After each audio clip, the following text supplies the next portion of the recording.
Hello dear students, आज की इस वीडियो में हम करेंगे हमारा first chapter some basic concept of chemistry. Last video में हमने चैप्टर स्टार्ट कर दिया था, उसी को आगे मैं कंटिन्यू करूंगा। आज देखिए हम लोग बहुत ही इंपॉर्टेंट चीज पढ़ेंगे। हमने लास्ट वीडियो में हमने क्या पढ़ लिया था? हमने पढ़ लिया था कि एक मैटर जो है उसको क्लासिफाई किया था हमने प्योर सब्सटेंस और मिक्सचर में। प्योर सब्सटेंस हमारा दो तरह का था, एलिमेंट और कंपाउंड। एलिमेंट को हमने डिवाइड किया था मेटल, नॉन मेटल और मेटलॉइड। कंपाउंड की हम बात कर रहे थे, तो कंपाउंड भी हमारे दो तरह के होते हैं, organic compound and inorganic compound.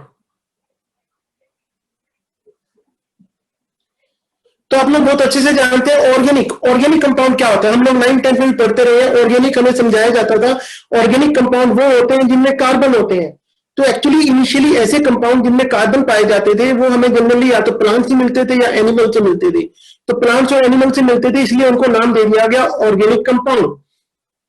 Scientist लोगों ने बहुत कोशिश की थी कि हम ऑर्गेनिक कंपाउंड को बना लें, लेकिन नहीं बना पाए थे। आज के दिन तो खैर हम बना सकते हैं, ये हम बाद में पढ़ेंगे। लेकिन अगर हमसे कोई ऑर्गेनिक कंपाउंड की डेफिनेशन पूछे तो हमें क्या लिखना है? ऑर्गेनिक कंपाउंड्स आर द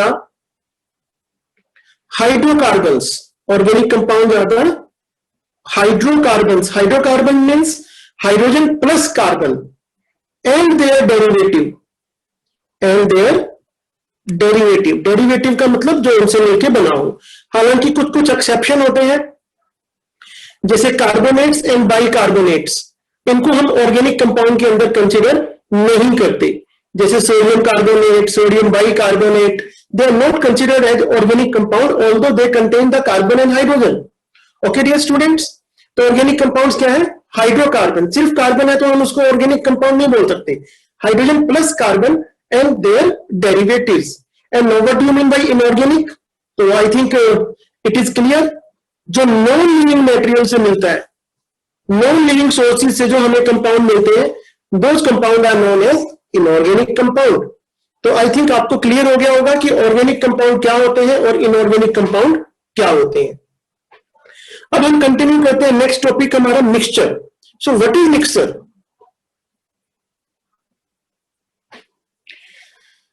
तो जब भी हम कभी दो सब्सटेंसेस को, टू या टू से ज्यादा सब्सटेंसेस को, when two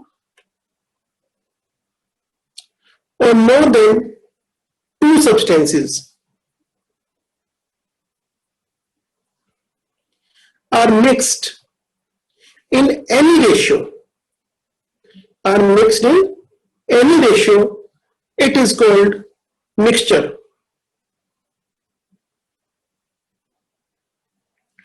तो जब मिक्सचर की बात आती है तो मुझे याद आ जाता है कि मैं जब कभी किसी शॉप पे जाता हूँ, हाँ भैया हल्दीराम का मिक्सचर देना। हल्दीराम का मिक्सचर क्या है भाई? उस मिक्सचर के अंदर थोड़ी सी काजू है, थोड़ी सी किशमिश है, थोड़ी सी मूंगफली है, थोड़ी सी उसके अंदर नमकीन है। तो इस तरह से सबको मिक्स कर दिया तो वो आपका क्या बन गया? Mixture. In the same way जब दो या दो से ज्यादा सब्सटेंसेस को किसी भी रेशियो में मिक्स कर दिया जाए तो उसको मिक्सचर कहते हैं। तो अब आप पूछेंगे कि क्या डिफरेंस है कंपाउंड और मिक्सचर के अंदर? तो कंपाउंड और मिक्सचर में बहुत ही इंपॉर्टेंट डिफरेंस है। कंपाउंड में क्या होता है कि दो या दो से ज्यादा डिफरेंट एलिमेंट एक फिक्स रेशियो में कंबाइन करते हैं। तो मिक्सचर में अगर आप देखेंगे तो कॉम्बिनेशन नहीं है, जस्ट वो सिंपल मिक्स हो रहे हैं और यहां पर कोई रेशियो भी फिक्स नहीं है, रेशियो कुछ भी हो सकती है। ठीक है। कंपाउंड के जो कंपोनेंट होते हैं, कंपाउंड यानी जिन एटम्स एलिमेंट से मिलकर बना है, उनको हम बड़ी इजीली सेपरेट नहीं कर सकते, लेकिन मिक्सचर के जो कंपोनेंट है इनको हम बड़ी इजीली सेपरेट कर सकते हैं। तो मैं आपको एक होमवर्क दे रहा हूं कि आप डिफरेंस लिखिएगा कंपाउंड और मिक्सचर के बीच में कि what is the difference between compound and mixture. और एक और बहुत इंपॉर्टेंट डिफरेंस है, हम लोगों ने पढ़ा था कि कंपाउंड जिन एलिमेंट से मिलकर बना है तो कंपाउंड बनने के बाद उनकी प्रॉपर्टी चेंज हो जाती है, लेकिन मिक्सचर के अंदर प्रॉपर्टी चेंज नहीं होती। तो ये छोटा सा होमवर्क है आपके लिए कि आपको कंपाउंड और मिक्सचर के बीच में क्या लिखना है? डिफरेंस लिखना है। ओके डियर स्टूडेंट्स, चले आगे। मिक्सचर फिर हमारा दो तरह का हो सकता है, homogeneous mixture and heterogeneous mixture. तो देखिए नाम से ही समझ में आ जाना चाहिए आपको, homogeneous and heterogeneous. What do you mean by homogeneous? Homo माने क्या होता है? एक जैसा। देखिए बड़ा सिंपल सा एग्जांपल देता हूं, मैंने पानी लिया, एक गिलास पानी, और उसमें मैंने शुगर डाली और उसको मैंने चम्मच से हिलाया, काफी देर तक मैं हिलाता रहा। उसके बाद मैंने उसको क्या किया, एक कांच का गिलास लिया, उसके अंदर डाल लिया। अब मैं उसको पी के देखता हूँ, आप भी पी के देखिएगा, तो क्या लगेगा आपको, क्या उसमें जो मीठापन आ रहा है हर जगह पे सेम है कि अलग अलग आएगा? तो मुझे तो हर जगह पे सेम आता है। क्यों सेम आ रहा है? इसका मतलब वहां पे जो शुगर की अमाउंट है वो हर जगह पे सेम है।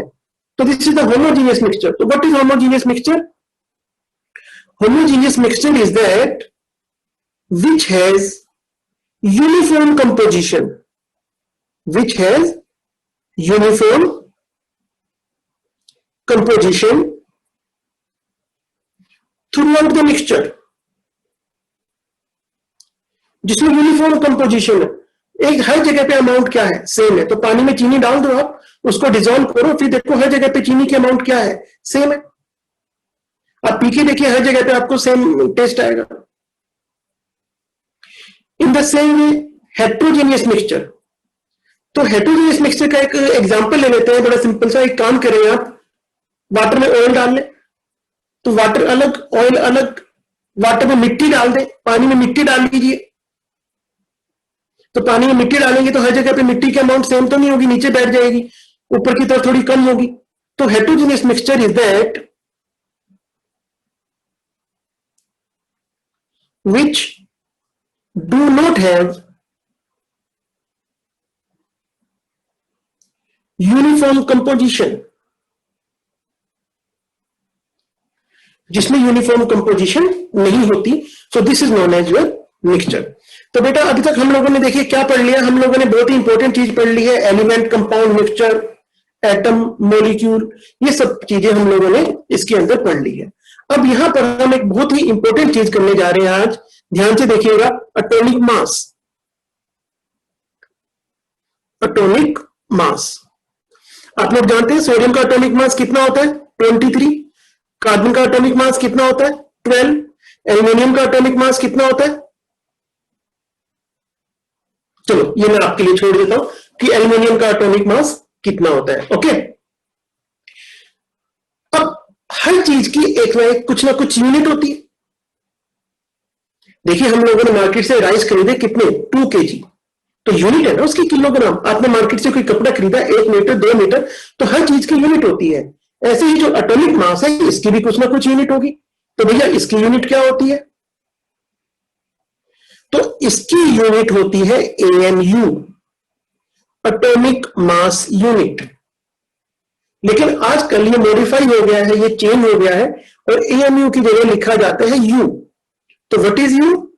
U is unified mass. तो जो यूनिट होती है हमारी, इसकी यूनिट एटॉमिक मास की यूनिट, तो एटॉमिक मास की यूनिट क्या होती है, U। तो कार्बन का एटॉमिक मास कितना है, 12U। सोडियम का एटॉमिक मास कितना है, 23U। एल्यूमिनियम का एटॉमिक मास कितना है, देख लिया अब तक आप लोगों ने कितना एटॉमिक मास, कोई बात नहीं, देख के लिख लेना। तो इसकी यूनिट क्या होगी, U। तो एटॉमिक मास की यूनिट क्या होती है, U। अब भैया ये U क्या होता है, हर चीज कुछ तो होता ही है, व्हाट इज U? तो अगर हमसे पूछा जाता है कि what is U, atomic mass unit की डेफिनेशन क्या है, तो व्हाट इज U? तो ध्यान से देखिएगा, it is 1/12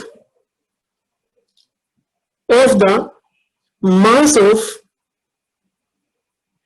an atom of carbon 12।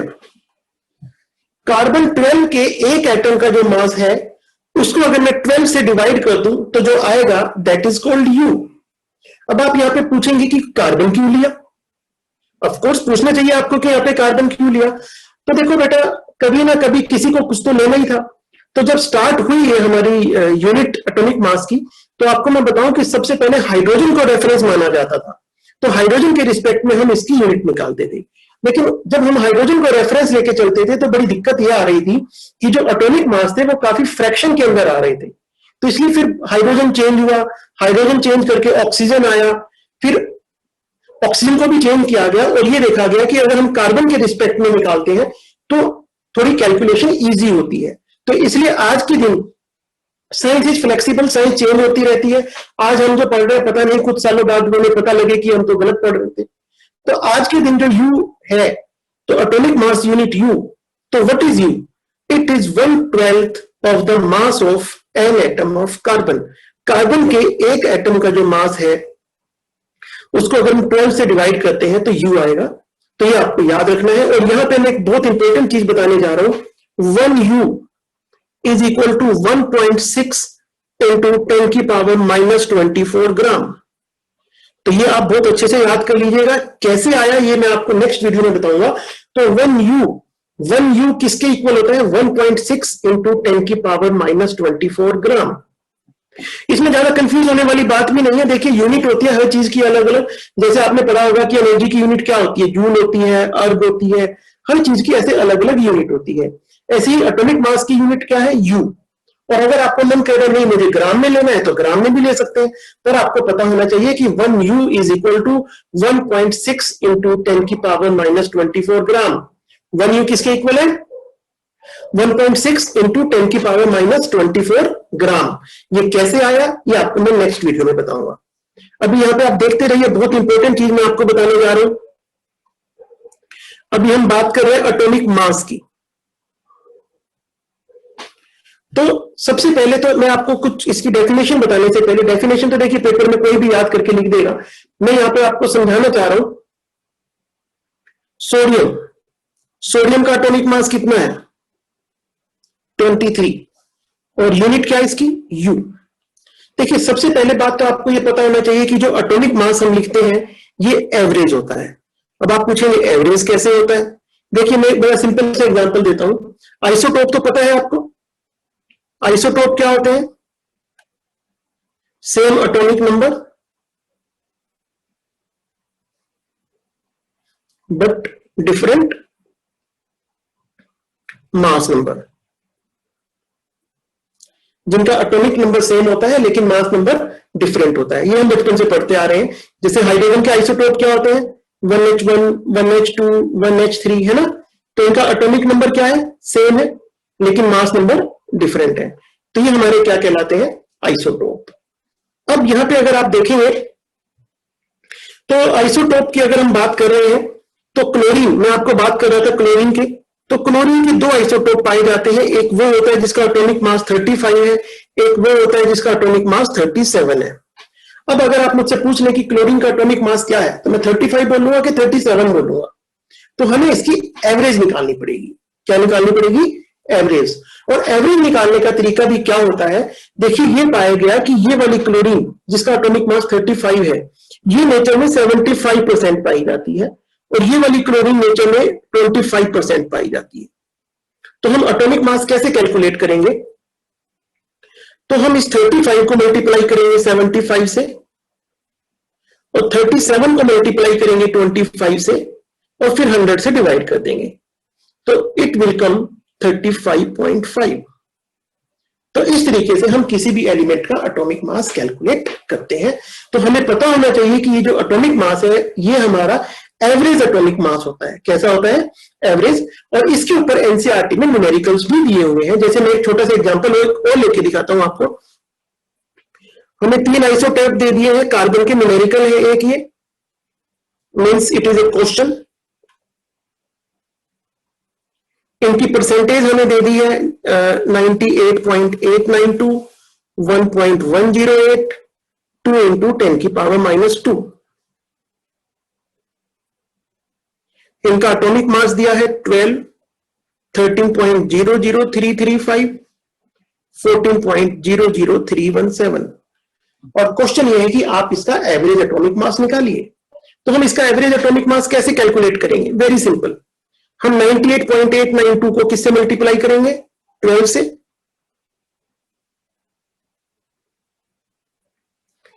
1.108 को किससे करेंगे?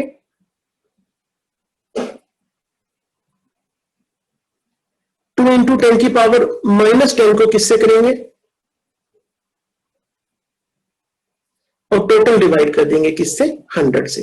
तो ये आपका आ जाएगा एवरेज एटॉमिक मास। तो इस तरह के कुछ न्यूमेरिकल एनसीईआरटी में दिए हैं। तो इस तरीके से हम क्या निकालेंगे? Average atomic mass. तो यहां से ठीक है, ये तो हमें निकालना आ गया, लेकिन साथ ही साथ हमें एक चीज और भी पता लग गई यहाँ पे कि जब हम एटॉमिक मास की बात करते हैं तो ये एवरेज एटॉमिक मास होता है।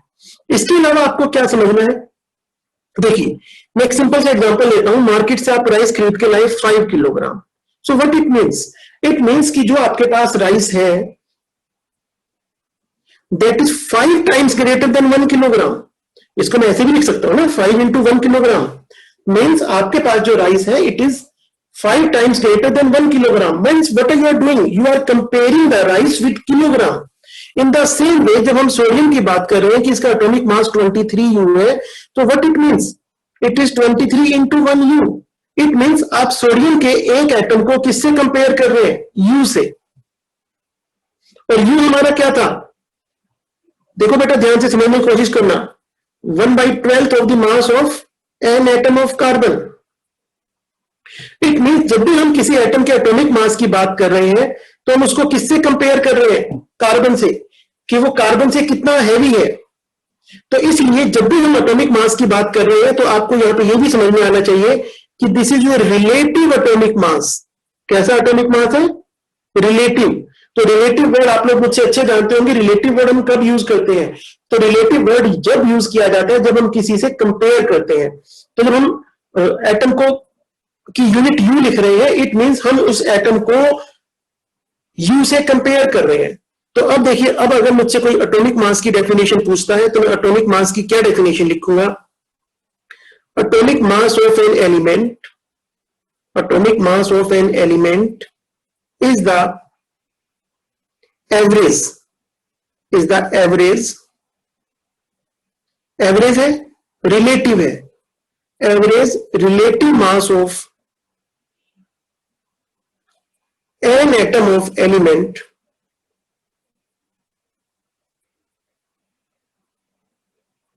as compared to mass of an atom of carbon। तो एटॉमिक मास क्या है, atomic mass is the average relative mass. Average है और रिलेटिव मास है क्योंकि हम इसको किससे कंपेयर करते हैं, कार्बन से। तो आई थिंक आपको समझ में आ गया होगा कि एटॉमिक मास की जब हम बात करते हैं किसी एटम के मास की, it means we are comparing that atom with the carbon. Okay dear students, और आपको यहां पे जो सबसे इंपॉर्टेंट बात थी, एटॉमिक मास की यूनिट क्या है, यू। एटॉमिक मास की यूनिट है यू। इन द सेम वे आप मोलिकुलर मास भी निकाल सकते हैं, एक मोलिक्यूल का मास। तो मोलिकुलर मास कैसे निकालेंगे, जैसे मान लीजिए मुझे वाटर का निकालना है, तो कुछ नहीं करना, इसके जो एटम है उनके एटॉमिक मास का सम करना है। हाइड्रोजन का एटॉमिक मास कितना होता है 1, तो 2 एटम का कितना हो गया 2U। ऑक्सीजन का कितना होता है 16, तो टोटल कितना हो गया 18U। So this is your molecular mass. In the same वे आपको ग्लूकोज का निकालना है, ग्लूकोज का फार्मूला होता है बेटा C6H12O6। तो कैसे निकालेंगे ग्लूकोज का मोलिकुलर मास, तो कार्बन का एटॉमिक मास कितना होता है 12, 6 का कितना हो गया 72U। एक हाइड्रोजन का कितना होता है 1, 12 का कितना हो गया 12U। एक ऑक्सीजन का कितना होता है 16, 6 का कितना हो गया 96U। तो टोटल इट इज 180U। तो मोलिकुलर मास हमें जब भी कभी कैलकुलेट करना है तो हमें कुछ नहीं करना, उसके एटॉमिक मास का सम कर देंगे। इसकी यूनिट भी क्या होगी U। इट मींस जब भी हम मोलिकुलर मास की बात कर रहे हैं तो उसको भी यहां पे हम किससे कंपेयर कर रहे हैं, U से। तो अब अगर एग्जाम में मोलिकुलर मास की डेफिनेशन लिखने के लिए आ जाए तो मैं क्या लिखूंगा, सेम डेफिनेशन जो एटॉमिक मास की लिखी थी, बस वहां पे एटम लिखा था, यहाँ पे मोलिक्यूल लिखूंगा। तो molecular mass of a substance is the average relative mass of its molecule as compared to mass of an atom of carbon 12। तो आप देख सकते हैं सेम डेफिनेशन है जो एटॉमिक मास की थी, बस यहाँ पे हमने क्या वर्ड यूज किया है, मोलिक्यूल। बाकी सब डेफिनेशन सेम है। तो मोलिकुलर मास जब भी हमें निकालना है तो हम उनके एटॉमिक मास का क्या कर देंगे, सम कर देंगे। तो बेटा अगली वीडियो में हम बहुत ही आज भी हमने बहुत इंपॉर्टेंट चीज की है, अगली वीडियो में हम और भी इंपॉर्टेंट करेंगे मोल कंसेप्ट। तो बेटा इस वीडियो में यहां तक जो है इसको बहुत अच्छे से सुनना है, बहुत अच्छे से देखना है, और कोई भी डाउट होने पे कमेंट सेक्शन में मुझसे आप पूछ सकते हैं। और इस वीडियो को बेटा पूरा देखा करो, ताकि ऐसे बीच बीच में स्किप कर करके मत देखा करो, क्योंकि हो सकता है कोई इंपॉर्टेंट पॉइंट आपका स्किप हो जाए। तो बहुत अच्छे से इस वीडियो को देखो, बार बार देखो और पूरा पूरा बेनिफिट उठाओ इस वीडियो का। थैंक यू बेटा।